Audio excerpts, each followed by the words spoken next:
And all that's left is pure as gold and will never break. We know what's at stake, eyes are wide awake, yeah!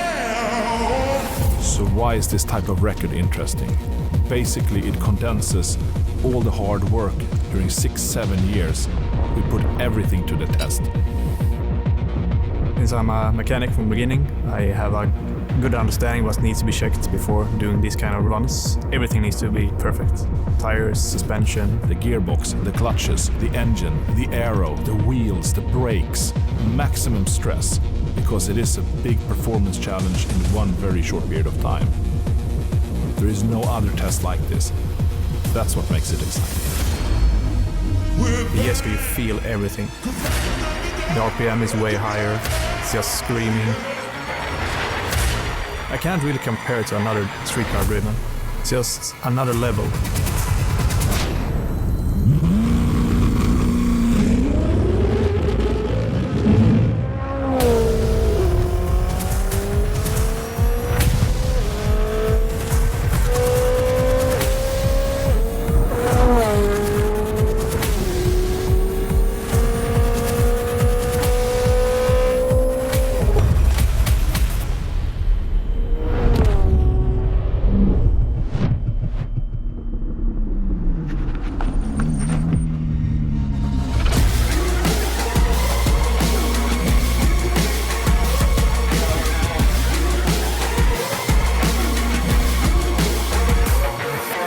This type of scenarios I kind of dreamt about.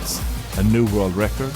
We beat ourselves again, which has sort of become a thing for us. To be able to step out of a car and just on a record, hugging my colleagues and so on, that's something you dream about. We will keep on pushing every time, every year, raising the bar.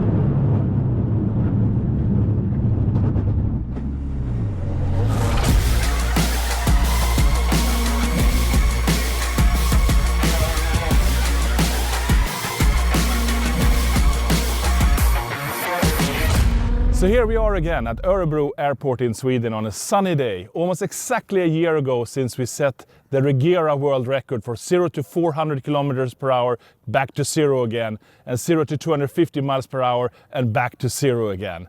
But this year we're here with the Jesko Absolute, a completely different car. There is no batteries in this car apart from 12 volts. It's a V8 engine with 1600 horsepower running on renewable fuel E85. It's got our LST 9-speed gearbox. This is the low drag top speed version. So it has an advantage going from 0 to 400 and 0 to 250 miles per hour. And then it doesn't have any active aero flipping up or a lot of downforce, creating extra drag when braking or helping to brake. So it's all mechanical braking.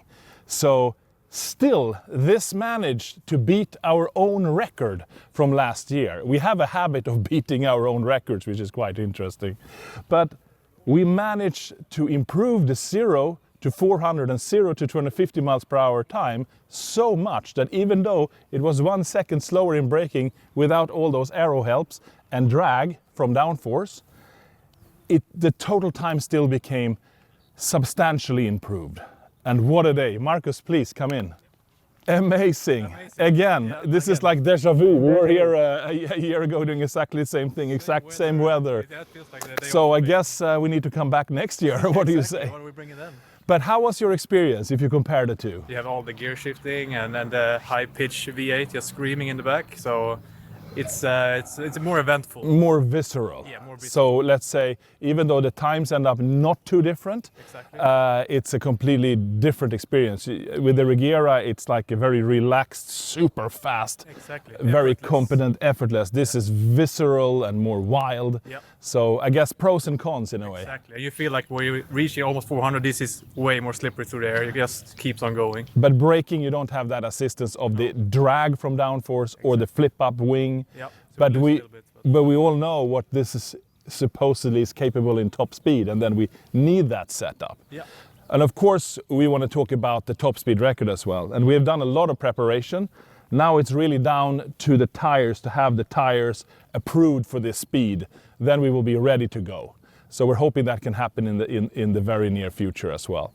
So yeah, very exciting times, very impressive, very well driven. And this is the first time ever a production car has done 0 to 250 miles per hour under 20 seconds, and a beautiful time of 18.8 to 400, and back down again to 0 in 27.83 seconds. Amazing. Cheers, guys.